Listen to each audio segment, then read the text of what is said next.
Tila nagkaayos na nga ang magkasintahang Kim Chiu at Zian Lim matapos ang umanong tampuhan nila. Makikita nga sa isang Instagram story na magkasama ang dalawa sa isang video at masaya sila. Saksi ang mga tagahanga sa kilalang tambalang Kim Chiu at Zian Lim sa isang masalimuot na yugto ng kanilang relasyon. Sa kabila ng mga pagsubok, tila nagkaayos na nga ang dalawang bituin matapos ang umanong tampuhan na nagdulot ng agam-agam sa mga tagahanga. Napansin ng netizens ang isang Instagram story na naglalaman ng nakakatuwang video kung saan makikitang magkasama at masaya sina Kim Chiu at Zian Lim.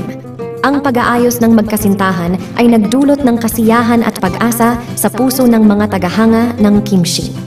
Marami ang nagpahayag ng kanilang tuwa at suporta sa mga paboritong artista sa social media, kung saan nagsusulputan ang mga komento ng pagbati at pag-aalab ng pag-ibig mula sa kanilang mga tagahanga.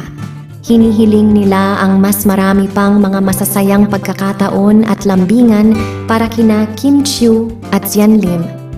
Sa pag-usbong ng isang bagong yugto sa kanilang relasyon, umaasa tayo na ang pag-ibig at suporta ng kanilang mga tagahanga ay magiging sandigan sa kanilang paglalakbay patungo sa mas matamis na hinaharap.